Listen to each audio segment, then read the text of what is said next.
Oh, there's something in my chest that I can't hide. When feelings get involved, I'm terrified. 'Cause I've been here before and said goodbye. Oh,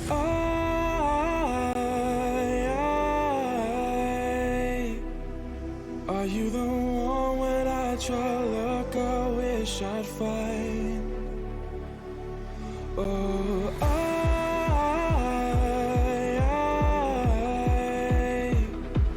how can I love when I've been hurt 100 times? But you would give it one more try.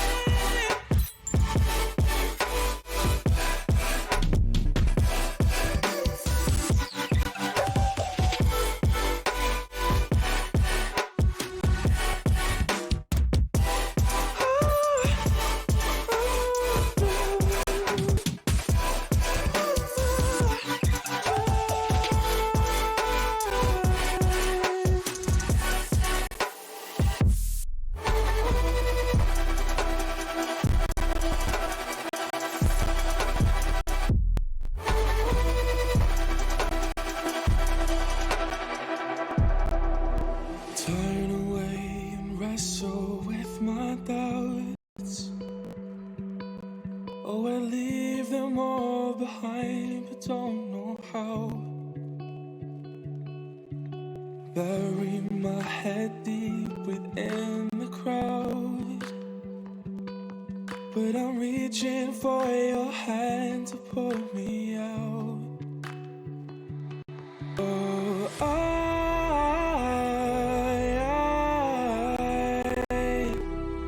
are you the one when I try to look, I wish I'd find? Oh,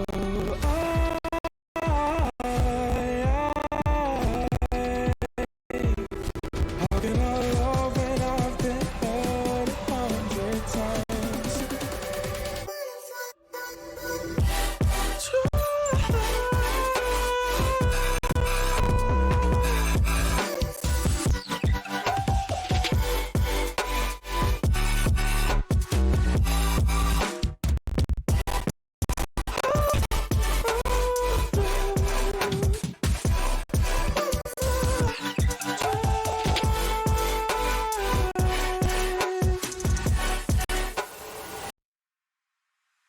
Okay, good evening everybody. I don't know why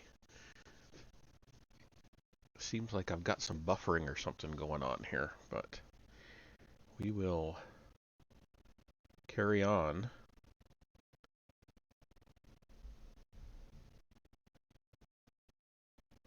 Huh, okay. Well,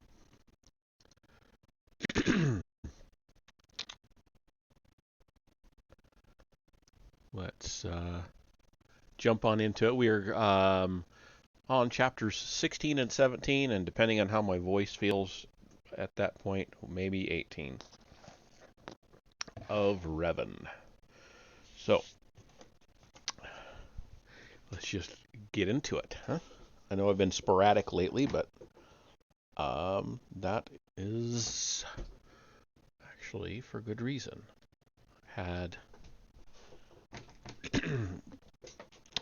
quite a cough and stuff lately, so I don't want to be doing that in the middle of stream.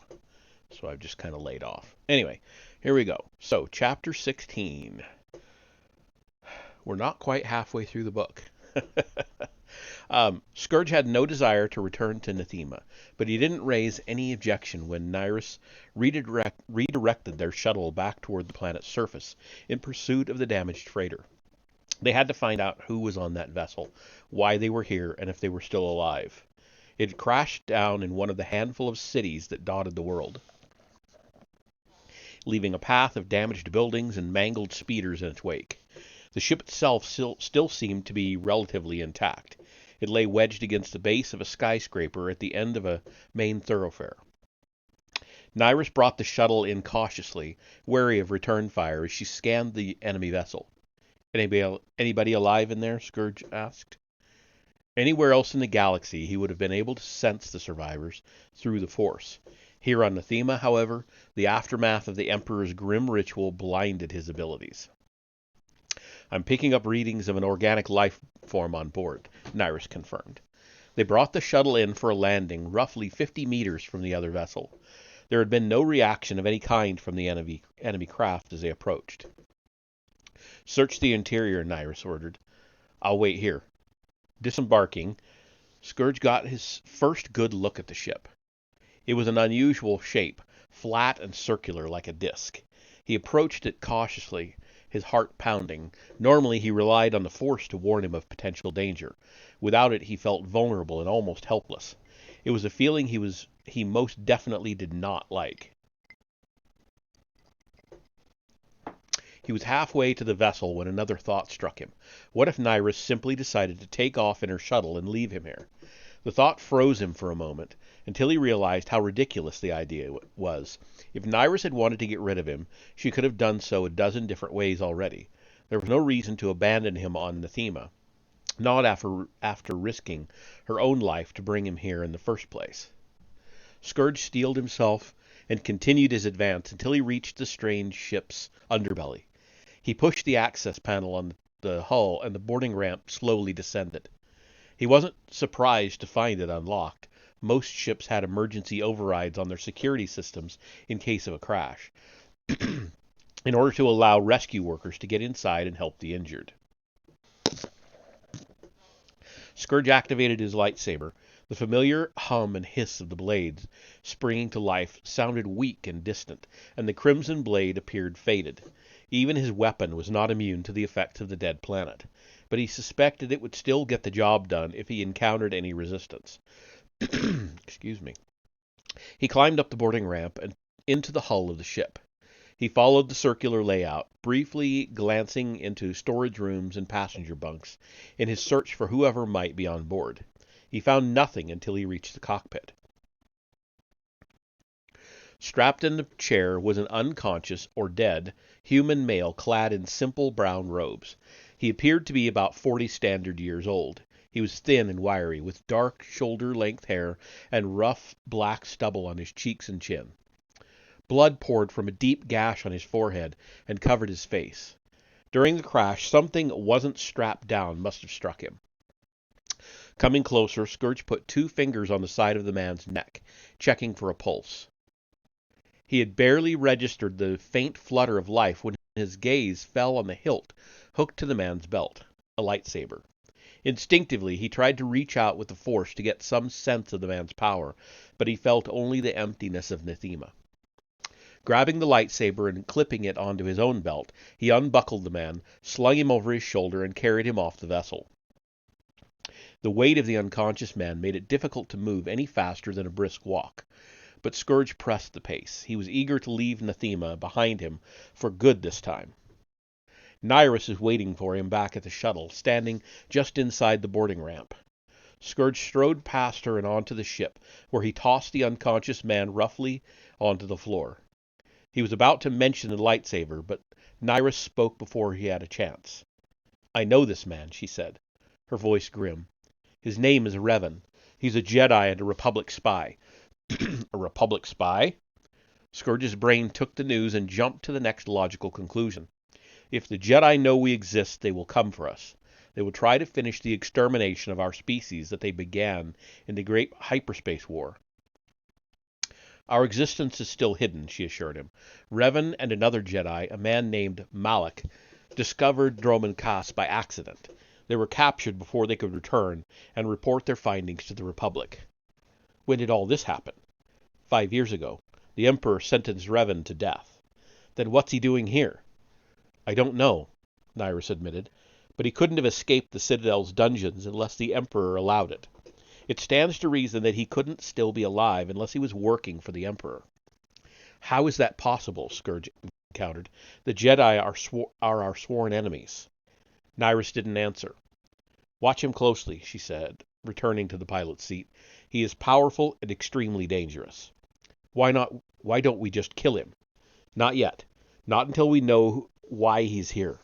We'll take him back to my stronghold for questioning." I've never interrogated a Jedi, Scourge said after a moment. He smiled. I'm looking forward to it.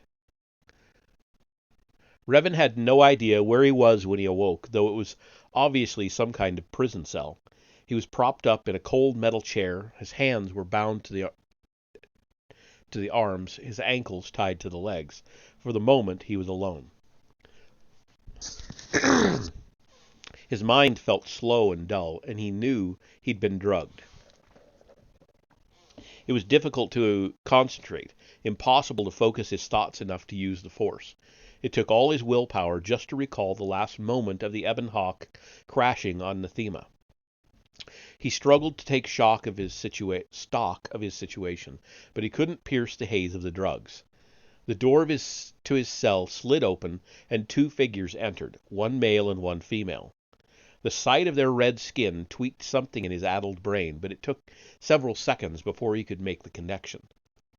Sith, he whispered, his throat dry and his voice hoarse. Welcome back, Revan, the female said in Basic.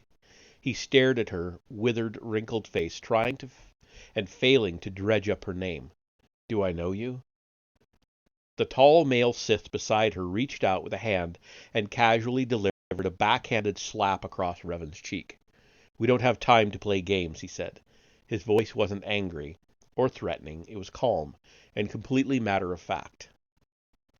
Revan tasted blood. The smack had cut the inside of his mouth. He could feel the sting of the wound and the swelling of his lip. Apparently the drugs used to dull his mind had been carefully selected so they would not interfere with the sensation of physical pain. I don't think this is a game, the female said, raising an eyebrow. I think he's actually forgotten me. She leaned in close beside him and whispered in his ear. What happened to you, Revan? Where did you go? Why did you return? When he didn't answer, she stepped back and nodded. Then she waved a hand, and an interrogator droid, Revan hadn't even noticed it, hovering behind the two Sith, floated over and extended a long, thin needle into his neck. He grimaced in pain as the needle punctured his skin, then screamed as it discharged a powerful electrical burst, setting his nerves on fire. The Sith male waved a hand, and the interrogator droid retreated. What happened to your partner? He asked. Malak. I killed him, Revan said. Why? It's complicated. The male's expression didn't change, but the female smiled in amusement, the expression transforming her wrinkled features into those of a grinning skull.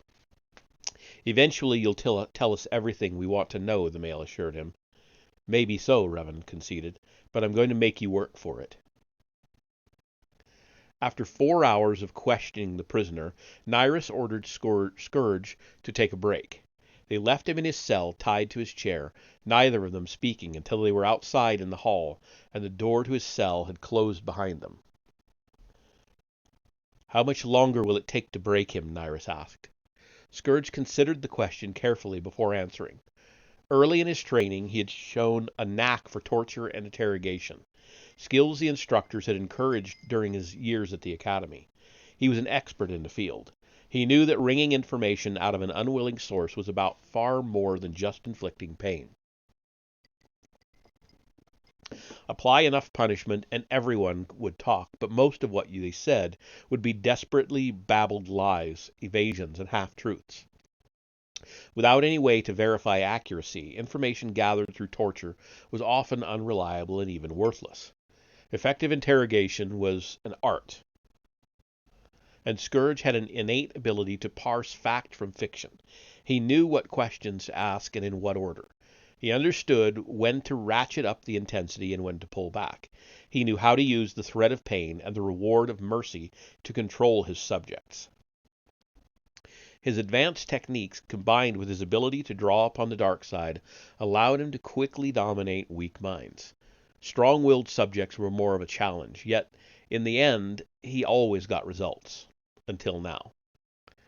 Interrogating the Jedi had resulted in nothing but frustration and dead ends.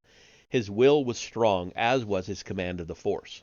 Even drugged to the edge of unconsciousness, he was able to draw on it to help him endure the pain and the relentless barrage of questions. But there was something else as well. Nyrus wanted to know how he had escaped the dungeons of the Citadel. She wanted to know about his relationship with the Emperor. She wanted to know why he had come to Nathema. On all those counts, Scourge had come up empty. Revan was resisting him, true, but sometimes it almost seemed, if Revan himself didn't know, as if the information had been wiped from his mind. "We might be wasting our time," he finally admitted. "His pain threshold is high, but we're already at the limits of what a human can endure.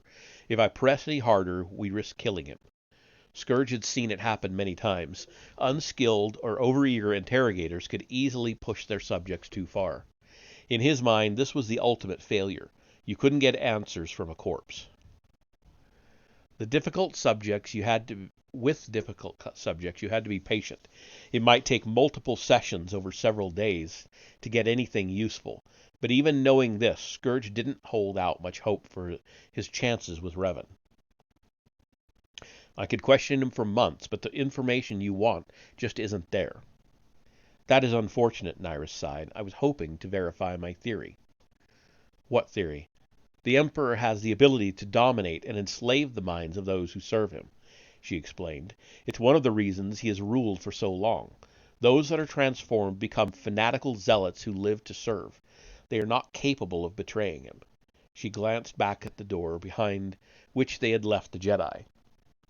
"I suspect that instead of executing Revan, as he publicly proclaimed, the Emperor turned him into a puppet of his will and sent him back to the Republic to gather information." "If he's been gathering intel on the Republic for 5 years, the Emperor must be closer to launching his invasion than we thought," Scourge noted, alarmed at how close their mad ruler had already come to exposing them to the Jedi. Nyrus shook her head. "The Emperor is more patient and careful than any being in the galaxy. He has lived for nearly 1,000 years. He might live for 10,000 more. He leaves nothing to chance. If necessary, he will spend decades, maybe even centuries, preparing. No, we still have time, and Revan may still be of use to us." "How so?" "You said it yourself. Something happened to his mind. His memories are lost, but so is his knowledge of and loyalty to the Emperor. Whatever was done to him, it freed him from the Emperor's domination. If we can learn how this happened, we might be able to use it to bring the Emperor down. Remember that all those who have direct access to the Emperor's voice, the Emperor's hand, the soldiers in the Imperial Guard, are under his spell. Breaking that spell, turning his most loyal followers against him, is our best chance of defeating him and saving the Empire from his mad plan to attack the Republic. We need Revan alive so we can study him," she concluded. "He is too valuable a resource to throw away." What she had said made sense, but Scourge knew it would be far more difficult and complicated than she made it sound. "It might take years before you understand what happened to him," he warned her. "The Emperor is not the only one who can be patient," she replied. Oh, and that was the end of that chapter and the end of part 1 of the book, and this starts us into part 2. I had no idea. So, chapter 17. Bastila tucked her son into bed and leaned down to kiss him on the cheek. At the door of his room she turned and looked back at him, marveling at how much the 3-year-old boy already looked like his father. He had the same dark, shoulder-length hair and a thin, angular face. His eyes were closed now, but she knew they were dark and brooding, just like Revan's, and though he was already drifting off to sleep, his expression was still unusually serious and intense for a child his age. She sighed and turned away. Bastila often worried about the effects her son's turbulent childhood would have on him. Growing up without a father was difficult enough, but the first few years of his life had been scarred by war and terror. After Malak had been defeated, Bastila, like most other citizens of the Republic, had hoped to enjoy many decades of peace. Instead, a group of rogue Jedi had broken away from the Order, plunging the galaxy once more into civil war. Led by a woman named Kreia, the rogue Jedi turned to the dark side teachings uncovered by Malak and Revan. Kreia took the name Darth Traya and her followers called themselves the Sith, after the long-lost species that had invaded the Republic a millennium before. They began a systematic purge of the galaxy, hunting down those who still held fast to the Jedi Code, killing them by the tens of thousands. Their relentless pursuit virtually wiped out the Order, and only those few who managed to flee or hide survived. Had Revan returned to face this new threat, Bastila would have eagerly fought by his side. Together they might have been able to quell the uprising, ending it before the horrors of war enveloped the Republic and millions lost their lives. But she had heard nothing of her husband since he had set off with Canderous 4 years earlier. Alone, she dared not challenge Darth Traya and her followers. Instead, she had focused on keeping her son alive. It had been the exile Mitra Surik who had taken up the fight against the rogue Jedi. 3 years after Revan's unsuccessful attempt to locate her, she had emerged on her own to oppose and eventually defeat Darth Traya. Like Revan before her, she became the savior of the galaxy, and also, as with Revan, there were many who felt her recent actions could not atone for the sins of her past. And now this woman, hero to some, villain to so many others, was sitting in the living room of Bastila's apartment, patiently waiting for her to finish putting her son to bed. "He's asleep," Bastila said as she returned, speaking softly. "He's beautiful," Mitra answered, adding, "He looks like his father." Bastila nodded at the compliment. She wasn't sure what to make of the woman before her. Mitra had short brown hair, pale white skin, and piercing blue eyes. She was taller than Bastila and almost a decade older, though she would still be considered beautiful by any empirical measure. She possessed a presence and confidence along with an enviable natural grace. She was clad in the simple robes of a Jedi Master, but somehow she managed to make even the drab brown cloth seem stylish. Foolish as it was, Bastila couldn't help but feel some hint of jealousy. Mitra had known Revan long before Bastila. She had answered his call to go to war against the Mandalorians, and in doing so she became one of his most trusted advisors and closest friends. Bastila knew they had shared a special bond not unlike that of Padawan and Master. Worst of all, Mitra was an integral part of Revan's lost past, a past he had felt compelled to go in search of, even though it meant leaving his pregnant wife behind. "There is no emotion, there is peace," she thought.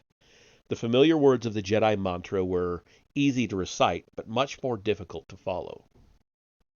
"You said we needed to speak," Bastila said. "I wasn't sure if we should come," Mitra admitted. "I understand this might be difficult for you, but T3 insisted."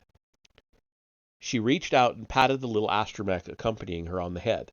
The last time Bastila had seen T3M4, he had been boarding the Ebon Hawk with Revan and Canderous. Her husband was still missing, but the droid had returned. Clearly he had latched on to Mitra, following at her heel as he had once followed Revan.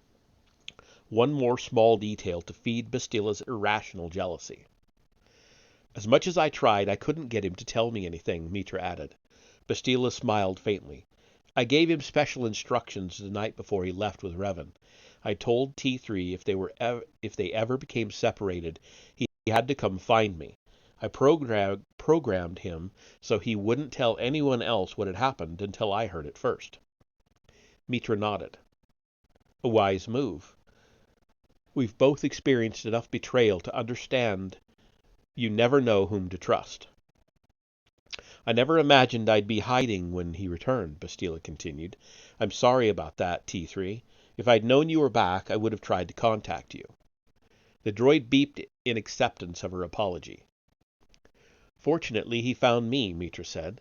"I guess he thought I was the next best thing, given my history with Revan." Bastila bit her lip to keep from saying anything. She knew her feelings of resentment were neither justified nor fair, but even her Jedi training couldn't quell her emotions. "Or maybe he just knew I'd need his help," Mitra added quickly, perhaps aware she had in some way offended her host. "The little guy does have a knack for joining up with galactic saviors," Bastila remarked, trying to keep her voice neutral. The droid beeped in agitation. I'm sorry, Bastila said again. You're right. You've been very patient so far. I'm just not sure I'm ready to hear what you have to tell me. She'd often wondered if Revan was still alive. She'd always imagined their love would let her sense him through the Force, even across the breadth of an entire galaxy. Once he left, she learned that wasn't true. Some nights she would dream of him, but she was never sure if these were true visions or merely manifestations of the loneliness she'd felt since he'd gone. Still, she believed she would have sensed a disturbance in the Force if he had died. Clinging to that gave her hope. Now, however, her belief might be exposed as a mere illusion if T3 told her that Revan was dead. She wanted to hear the truth, of course, but she was determined to hang on to the fantasy for just a few seconds longer. Take your time, Meter said. I know this is difficult. T3's waited 3 years for this. He could wait a little while longer. Her words were meant as comfort, but they had the opposite effect. Maybe this would be easier if T3 and I spoke in private, Bastila said. It was clear the request had caught Mitra off guard, but she quickly regained her composure. I understand you want to be cautious, she said sympathetically, but Canderous told me all about Revan and his search for the storm-covered world. Bastila grimaced. She'd heard rumors that a Mandalorian had aided the exile in her battle against Darth Treya. Is it true? Bastila asked. Is Canderous the new Mandalore? Meter nodded. Revan helped him find Mandalore's mask before continuing on alone. What else do you know that I don't? Bastila asked, trying to keep the bitterness out of her voice. I would never intentionally keep any knowledge of Revan from you, Mitra assured her, earnestly. You are his wife. You have more right to the truth than anyone. Bastila swallowed hard, suddenly ashamed. You have the same right, she said. You stood by Revan's side at the beginning. He had no truer friend. Whatever T3 has to say, we should hear it together. Mitra nodded her appreciation, but didn't speak. Taking a deep breath, Bastila sat down on the living room chair, facing her guests. She folded her hands in her lap, mentally bracing herself for what was to come. I'm ready, she said. In a series of beeps, chimes, and holo-recordings, T3 relayed his story. He began with Revan returning to the Ebon Hawk on Rekiad. He told them how he and Revan had left Canderous behind and journeyed to Nathema alone. He described the unexpected attack on the Ebon Hawk and the near-fatal crash landing on Nathema's surface. He explained how he had checked on the unconscious Revan to make sure he was still alive, then been forced to hide when someone else boarded the ship. When he played the holo-recording he made of the red-skinned man who'd taken Revan off the ship, Bastila gasped. I guess the Sith aren't as extinct as the Jedi thought, Mitra said. The order is wrong again, Bastila muttered. Big surprise. T3 let out a low whistle, apologizing for his cowardice, but Bastila shook her head. That wasn't cowardice, she told the little droid. If you hadn't hid, they'd have captured you too, or turned you into scrap. The only way you could help Revan was by making it back in one piece, Mitra added. Mollified, T3 continued his story. He told him how Revan was taken into a waiting shuttle and whisked away. With his master gone, returning to Bastila became the astromech's primary purpose, as per her last-minute instructions before they'd left Coruscant. The first step involved getting the Ebon Hawk airborne again. The droid described in detail his arduous efforts to repair the damage done by the crash. For months he scoured the streets of the deserted city, gathering scrap, salvage, and other necessary parts. And you never saw anyone during that time? Mitra asked. No refugees, no looters? T3 chirped out a confirmation. Bastila blinked in surprise. No animals? No insect? Not even any plants? How could the entire population of an entire world just be wiped out? Mitra shifted uncomfortably in her seat, and Bastila knew she was thinking back to her role in the massacre of Malachor V. She felt a sudden burst of empathy for the other woman. Bastila didn't condone what she had done, but she understood what it was like to be ashamed of acts in her past. She herself had let Malak turn her to the dark side. Only the power of Revan's love had redeemed her.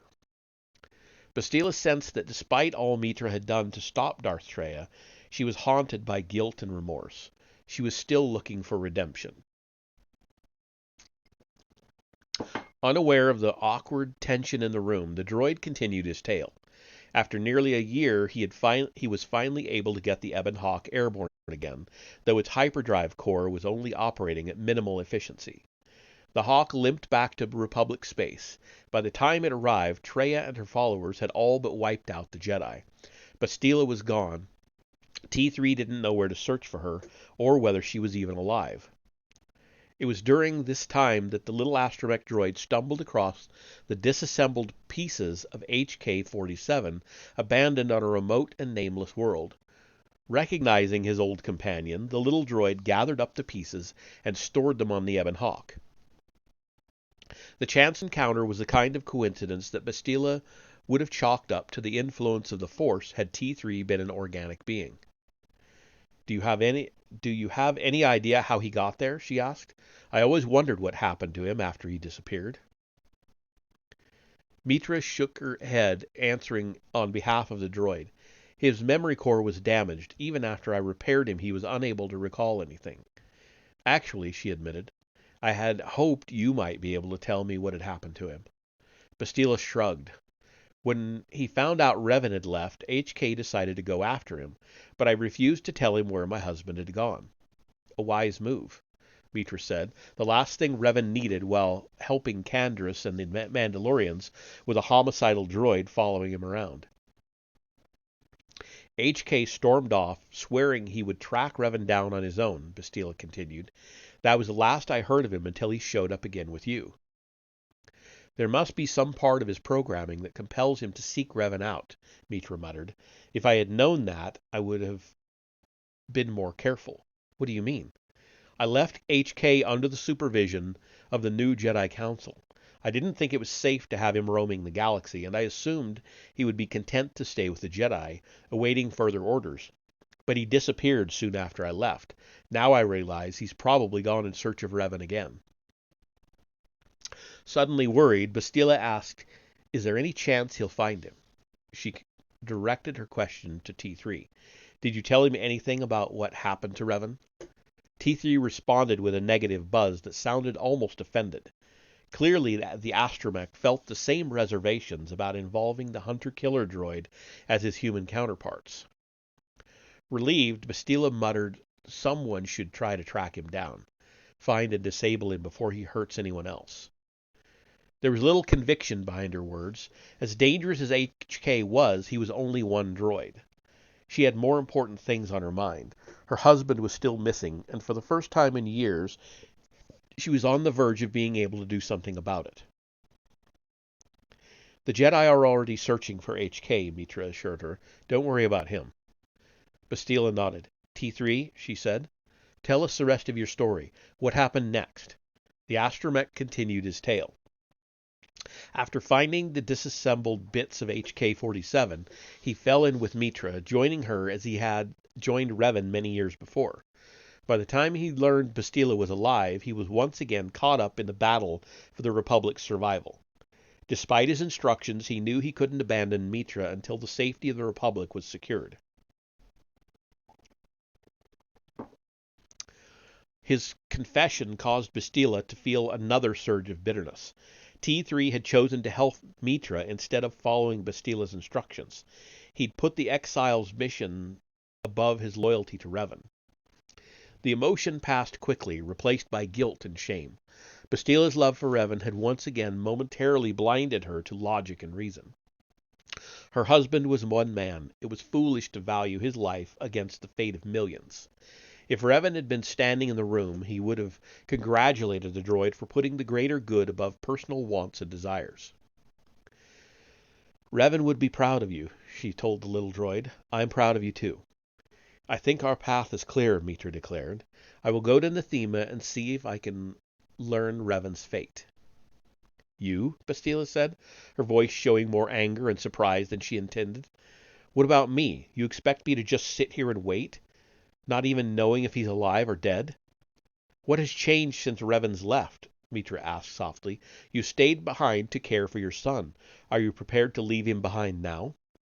Of course not, Bastila spat. She almost added, I'll bring him with me, but at the last second she realized how reckless and ridiculous that would be. Revan had left because he believed there was something in the unknown regions that was a far greater threat than any of the Republic had ever faced. Guided by his visions of a storm-covered world, he thought his journey was the only way to protect the future of his family. Following in his footsteps might expose their son to the very threat Revan was trying to stop. It would be a betrayal of the very principles that had set him on his journey in the first place, and it would endanger their child. I'm sorry, Bastila answered. I didn't mean to. I miss him. I feel so helpless, so useless. All I do is wait. You don't understand how hard it's been. I can only imagine how you've suffered, Mitra replied gently. I wish I could say it will get easier, but I fear that may not be the case. We all have burdens to bear, and this is yours. Her words offered little comfort, but Bastila appreciated her honesty. I will do everything in my power to find Revan, Mitra promised. If he is still alive, I will do whatever it takes to bring him back to you. T3 beeped twice. It would be I would be honored if you came, Mitra told him, as long as Bastila doesn't object. Bastila wanted T3 to stay with her. His holo recordings and databanks were all she had left of her husband, but she was thinking rationally now. You're going to need his help, she said. He spent months exploring Nathema while searching for parts to repair the Hawk. Then we must leave as soon as possible, Mitra declared, rising to her feet. Please, wait just a moment longer, Bastila said. Leaving Mitra and T3 in the Leaving Mitra and T3 in the living room, she rushed into the bedchamber and opened the wooden chest tucked away in the back of her closet. She grabbed 2 items, then returned to her waiting guests. Give these to Revan, she said, placing the items in Mitra's hands. The first was a holo recording she had made of their son's last birthday celebration. The second was a heavy object wrapped in a swath of black cloth. Mitra glanced at her, silently asking permission to unwrap it.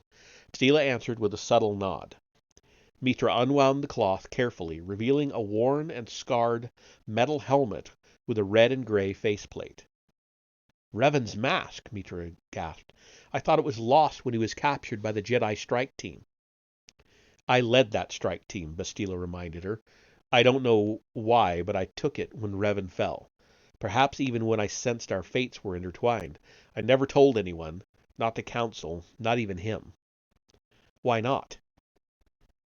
Bastila hesitated, then decided Mitra deserved to know the truth. Revan wore the mask during the Mandalorian Wars and during his time as Darth Revan. To me, it symbolizes his dark past, a relic from a time before he became the man I loved. I was afraid that if I showed it to him, it might trigger something inside his mind.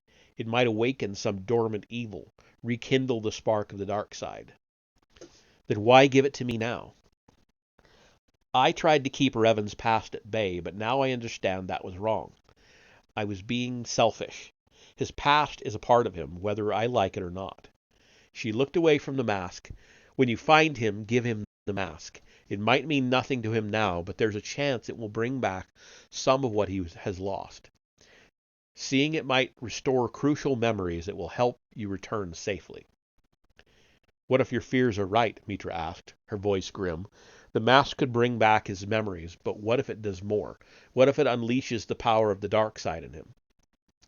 I don't care, Bastila said defiantly. Not if that power helps bring him back to me.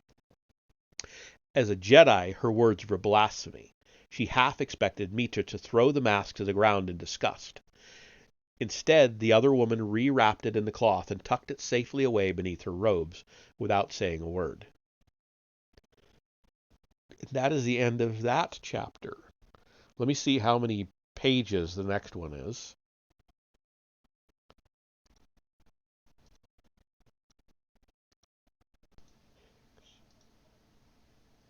6 pages.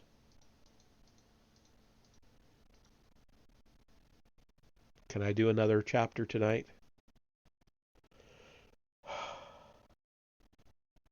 Yeah, let's do one more. All right. Mitra didn't know what to expect as the Ebon Hawk dropped out of hyperspace and began to approach toward Nathema. T3M4 had told her that the planet was deserted, but the little droid had found no apparent cause of the mass extinction.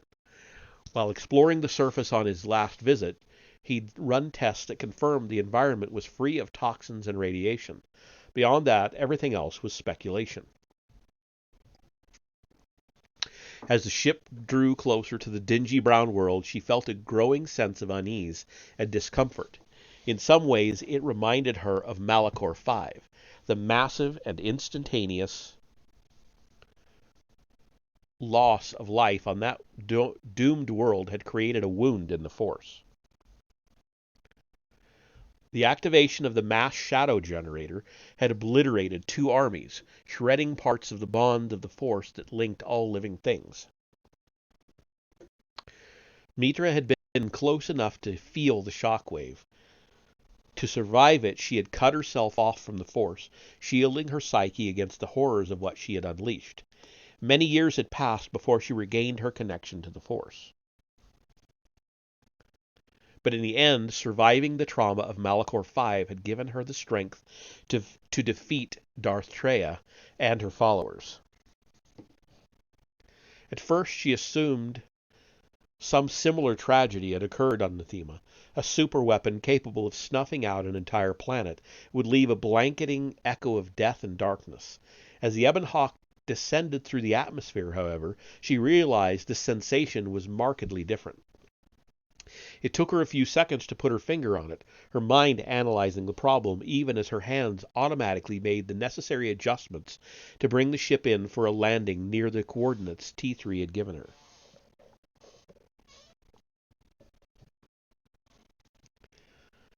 The events of Malachor had left a mark on the Force, a wound that would not heal. Here, however, the Force was simply gone. It was as if someone had ripped it away, leaving only an empty void behind. Her discomfort grew as the ship drew closer to the surface. This world was unnatural, and her body's instinctive reaction was one of illness and revulsion. She glanced over at T3, hovering anxiously near her in the cockpit, but the droid seemed unaffected. His lack of reaction merely reinforced the nature of her own suffering. As a droid, T3 could not sense the Force, and he wouldn't notice if it was suddenly missing. Through the cockpit window, Mitra saw a path of destruction winding its way through the city below, the remnants of Revan's crash landing. A massive chunk of permacrete had been smashed loose from a skyscraper, passing by on the ship's starboard side. The pavement of the street and sidewalk below had been torn up when the vessel had skipped and skidded down the thoroughfare. The mangled remnants of hover cars and speeders traced an irregular line down the street, the smaller vehicles crushed by the passage of the far more massive starship. Mitra selected her landing spot and set the ship down carefully. The oppressiveness of the void was bearing down on her, but she did her best to ignore it. "Come on, T3," she said, unbuckling herself from the pilot's chair. "Let's take a look around and see what we can find." As she stepped off the shuttle, she felt like she had been punched in the gut. She doubled over, and T3 beeped in concern. "I'm okay," she gasped, slowly straightening up. She had visited Malachor 5 years after the cataclysm of the mass shadow generator. Traversing its surface had been agony. Mentally, she had still sensed the anguish of all who had lost their lives there. Physically, the intense gravity of the world had held her in its crushing grip, leaving her gasping for breath. It had been the most awful and horrific experience of her life, until now. On Malachor, she'd felt the echoes of unimaginable pain and suffering, but at least she'd felt something. Here on Nathema, there was only a cold emptiness. It was unnatural, abhorrent. On Malachor, she had felt the echo of great destruction. Here, there was only the unbearable void of annihilation. Her body reacted with a revulsion so strong she felt physically ill. Her mind briefly tried to imagine what had happened to cause such an abomination, then recoiled from the answers. Her mind went blank and her body numb. She stood motionless for several minutes, or maybe it was several hours. Time had no meaning here. But the incessant squawking of T3 eventually roused her from her stupor. Drawing on the mental focus technique she had learned as a Padawan, she forced herself to concentrate on something, anything, besides the inescapable non-presence of the Force. You've come here to find Revan, she thought. There has to be some clue as to where the Sith might have taken him. We need to find some kind of archive, she said out loud, something that can tell us more about this world. Her voice sounded hollow and washed out, but it was just one more unsettling detail of Nathema that she refused to dwell on. The lights on T3 blinked rapidly as the astromech quickly scanned his memory circuits. A few seconds later, he beeped excitedly and took off down the street. Mitra followed him, her long legs allowing her to quickly catch up to and keep pace with the droid. The brisk walk made her feel more normal. Physical activity seemed to help keep Nathema's oppressive emptiness at bay. The droid led her to the entrance of what appeared to be some kind of official government building. On the outside were characters she couldn't read. In the Republic, all government business was conducted in Basic, and while it was likely the inhabitants of Nathema had been familiar with Basic, the lingua franca of interstellar trade was known to virtually every spacefaring species in the galaxy. They had obviously marked their buildings in a native tongue. The building was 3 stories high, with only a handful of windows looking out to the street and a pair of uninviting doors that seemed to be the common fashion of bureaucratic strongholds across every culture of the galaxy. The doors were locked, but she carved through the security bolt with her lightsaber, trying to ignore the dim and washed-out appearance of the glowing blade. Focus on the task at hand, she reminded herself. Just find the information you're looking for as quickly as possible, and you can get off this blasted world. She stepped through, T3 following at her heel. It was dark inside. Whatever source had once powered the building had long since fallen into disrepair. Mitra pulled a glow rod from one of the many pockets sewn into the wide fabric belt of her waist and ignited it, illuminating their surroundings with its eerie green glow. The first thing she noticed were a pile of clothes scattered haphazardly about. She realized they must have fallen to the ground when the wearers vanished. It took all her mental discipline to keep her mind from speculating on what kind of event could have caused the bizarre phenomenon. Exploring the ground floor revealed it to be some type of reception area or lobby. There was a large desk set up to face the door, perfectly positioned for the person behind it to greet visitors. Apart from several unremarkable-looking chairs arranged in what was probably a central waiting room, there didn't seem to be much else of interest on the lower level. There was a lift in the corner leading to the upper floors, but with no power, it was of little use. Fortunately, a quick search located a staircase behind an unmarked door near the back of the building. Let's check out the upper floors, she said, and T3 beeped in agreement. For some astromech droids, stairs could be a problem, but T3 was remarkably versatile. By locking his wheels to keep them from rolling backward, he was able to use his front legs to lever himself up the steps one at a time. It took him a little longer to reach the top of the flight than his human companion, but at least Mitra didn't have to try to carry him. The second floor was filled with data terminals and cubicles, workstations for the government drones who had once wandered the offices and halls. Unfortunately, without power, the computer's network had ceased to function, rendering the terminals useless. Let's see if we can find the main databank on the next floor up, Mitra suggested.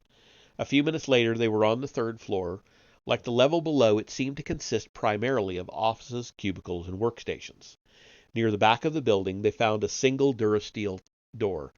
On the wall beside it was what appeared to be a security data pad. Show me what you got, Mitra said, pointing to the pad.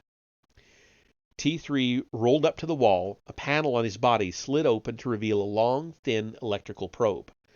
When he extended, which he extended so that it pierced the security pad. There was a brief pause, then the unmistakable zap of a powerful electric discharge. The keypad lit up and the door slid open.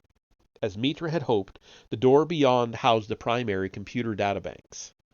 "Grab anything that looks useful so we can get out of here," she said.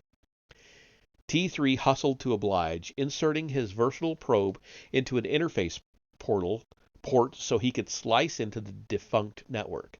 As he had done with the door panel, T3 gave the databank a powerful electric jolt to temporarily reactivate it so he could download the relevant files. The entire process took less than 5 minutes, but for Mitra it might as well have been an eternity. She had managed to keep busy up until this point, but while waiting idly by for T3 to finish, she began to notice the absence of the Force once more. She could feel the void pressing in on her from all sides. At the same time, it was pulling on her, trying to rip away the very essence of her existence. Nature abhors a vacuum. The emptiness was trying to fill itself with her energy. For an instant, she felt as if she were going to become undone, her physical body discorporating into trillions of subatomic particles that would scatter across the entire surface of Nathema. "No!" she screamed in her mind. "The void will not take me. I am more than just a collection of random matter and particles. I am a living being. I am Mitra Surik." The affirmation of her own existence seemed to push the void back, at least for the moment. But Mitra knew she couldn't hold out against it much longer. As much as she tried to ignore what she felt, or more precisely didn't feel, all around her she knew it was only a matter of time until the horrors of Nathema stripped away her sanity. She was just about to tell T3 it was time to go when he beeped triumphantly and retracted the probe. "I need to get back to the ship," she told him. "You can tell me what you found when we're off this world." Once she was in motion, she felt better, but she could still sense the void hovering on the fringes of her awareness. It was like being stalked by some nameless, faceless, invisible creature. She felt it lurking around every corner, just waiting for her to let her guard down so it could take her. She quickened her pace, trusting the droid companion to keep up, too intent on keeping a grip on herself to reply to his indignant chirps. By the time she reached the Ebon Hawk, she was running, though she wasn't even aware of it. One single thought dominated her conscious mind: escape. She strapped herself into the pilot's chair and fired up the engines just as T3, who had fallen behind, came racing up the boarding ramp. "Hold on," she warned as she closed the hatch and punched the engines. The Ebon Hawk took flight, hurtling itself up toward the sky and beyond. They broke atmosphere, but Mitra didn't slow the ship down. She kept the engines on full until they were on the very edge of the solar system. Only then, with several million kilometers between her and Nathema, did she feel safe enough to throttle back. T3 rolled up beside her and let out a worried whistle. "You wouldn't understand," she told him, "but I'm okay now. Just give me a few minutes and we'll take a look at what you pulled from those databanks." It took longer than Mitra expected for T3 to decipher and translate the files from Nathema into something she could scan with the ship's computer. It was nearly 2 days before she could begin looking through the files. However, she reminded herself, considering he was processing millions of terabytes of data originally compiled on computers using fundamentally alien technology, the fact that he accomplished anything at all was a small miracle. During her initial investigations, several things quickly became clear. The building they had raided had been some type of archival storage office, a mundane but vital component of any complex government. It contained government documents, historical accounts, and transcripts, and most promising of all, detailed census records collected from numerous worlds. From the census data, it became clear that Nathema had once been part of the Sith Empire. Oddly, all the records seemed to predate the Great Hyperspace War. Whatever event had stripped Nathema of all life and left it devoid of the Force must have happened almost 1,000 years before. Because of that, it was impossible to tell if the Sith Empire was described in the records, if the Sith Empire as described in the records still existed. But given T3's holo-recording of the red-skinned being taking Revan, Mitra was willing to bet it still survived in some form. Revan had left Bastila behind because he feared the greatest threat to the Republic's survival was lurking in the unknown regions. The reemergence of the Sith Empire certainly qualified. The theory also fit with what Canderous had told her. The Mandalorian had claimed that Revan asked him to restore the glory and strength of his people so they could stand against the Sith should they ever try to invade the Republic again. According to the census records, the Sith Empire comprised several dozen planets. The Sith who had taken Revan might have come from any of those worlds. If she could figure out which was his home, she might be able to narrow her search. However, as she cross-checked the names and galactic coordinates of the listed worlds, Mitra quickly realized that they were all planets already known to the Republic. Over the last 1,000 years, the Jedi had systematically purged every planet mentioned in the census of their Sith influence. These were the records of a Sith empire that was no more. Refusing to give up, she dug deeper into the data files they had gathered, examining records pertaining to Nathema itself. For several days she pored through the archives, stopping neither to eat nor to sleep. Every few hours she refreshed herself with a quick meditation break, drawing on the Force to replenish her fading stores of energy and mental focus so she could continue her work. There were tens of thousands of government documents and reports collected from over 50 different agencies, but Mitra refused to be daunted by the monumental task. She continued to pore through the archives, and slowly a picture began to emerge. The people of Nathema had spent their last days in a terrified and desperate state.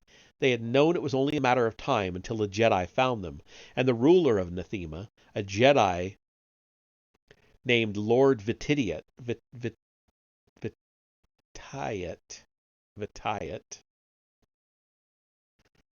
had preyed upon. I've read that before, but it's still okay. Lord Vitayet had preyed upon his people's fear. Transcripts of Vitayet's public speeches were filled with graphic warnings of what the Jedi would do once they arrived. Records confirmed that his speeches had been broadcast and transmitted across the whole of the Empire, sowing the seeds of terror among all the Sith worlds. Vidiot had consciously and carefully driven the people into a state of panic, knowing they would blindly follow anyone who offered help. Vidiot was quick to fulfill that role, and he put out a call for all the other surviving Dark Lords to join him on Nathema in a ritual that he promised would lead the Sith to salvation.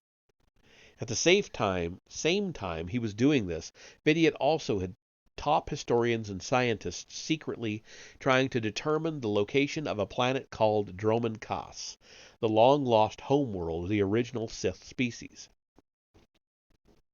Mitra discovered this only because of T3's exceptional slicing skills.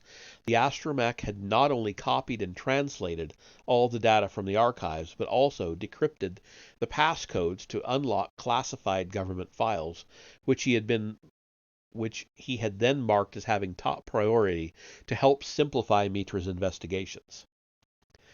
The team Vidiot assigned to search out Droman Kas had operated in total secrecy, sequestered day and night in a research lab as they studied the ancient star maps and astrogation charts. Fortunately, the leader of the team had been a meticulous record keeper, and every step of the process had been carefully documented, including the moment of triumph when they were finally able to theorize a hyperspace route that would lead them safely back to Droman Kas, where the Jedi could never follow. The final entry in the team leader's project log detailed her efforts to prepare her findings so they could be presented to Vidiot in person. Lord Vidiot publicly proclaimed the commencement of his great ritual just 3 days later. Chronologically, there were no records after the proclamation. Nothing from the research team, nothing from any of the other departments. It was as if every member of Nathima's sprawling government had simultaneously vanished from existence. Even without any official account of what had happened next, however, it wasn't hard for Mitra to put the missing pieces together. The ritual had obviously destroyed Nathema, snuffing out all life on the world. Lord Vidiot had offered his people hope, and instead had brought them a fate worse than death. Utter eradication of life, existence, and even the Force. Mitra was no expert on dark side sorcery, but it was safe to assume Vidiot not only survived the ritual, but emerged more powerful than ever, and with the destruction of everyone on Nathema, including his research team, he alone would have known the location of Droman Kos. The plan was both horrifying and brilliant. In addition to becoming more powerful than Mitra could imagine, Vidiot could blame the extinction of his homeworld on the Jedi, further panicking the remaining Sith worlds. Then he could have offered them a glimmer of hope, promised to lead all those who swore loyalty to him to a place where the Jedi would never find them. If Vidiot had been as cunning as Mitra imagined him to be, he wouldn't have led his followers directly to Droman Kos. Instead, he would have taken them on a long and trying exodus, during which the Sith would have been forced to turn to him time and again for support and guidance, their dependence on him growing until he went from leader to hero to savior. By the time they finally reached Droman Kos, they would likely have worshipped Vidiot as a god, all-powerful and all-knowing.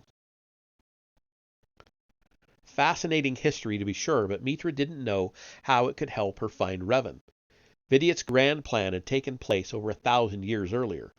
Surely Vidiot himself was long dead, and even if he had led the Sith to Droman Kos, there was no guarantee they were still there. There were other possibilities to consider as well. The Sith were an aggressive and warlike species. It was possible that Droman Kos was just one of many worlds in the unknown regions that had fallen under their control over the last 1,000 years. It was possible, and even likely, that the red-skinned being who had captured Revan had taken him to an entirely different planet, one she had never even heard of, but at least she had a lead, and no matter how slim the odds of finding her mentor, Mitra wasn't about to give up. She trusted in the Force. Eventually it would lead her to him. From the census records, it was clear that humans were, or had been, part of the Sith Empire. If Vidiot's followers had settled on Droman Kos, she should be able to pass among them by posing as a mercenary, a role she knew well from the years she had spent living as the exile in the Outer Rim. As she punched the hyperspace coordinates from the research team leader's logbook into the nav computer, T3 came over and chirped inquisitively.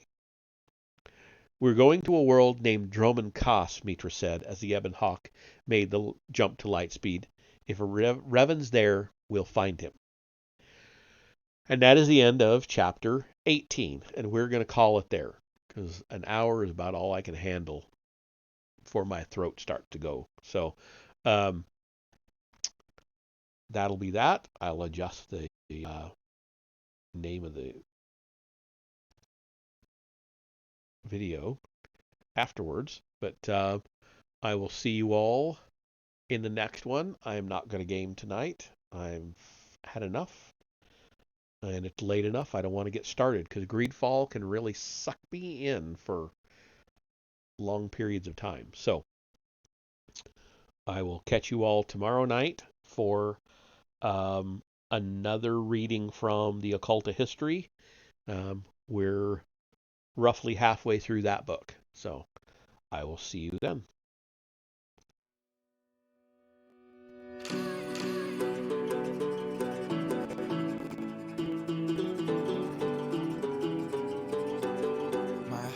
My heart's beats beat. I know the pieces. This one is broken. One is beat. Because I have seen all apart. I have known somebody. I didn't anything same. Follow your heart. Don't take it, leave it behind. Someone will bring. I left you in my heart. What did you do? You used to, you left me all. Was my love? Was it doubt? You have no answers. Don't know without you. I relax.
Was it love?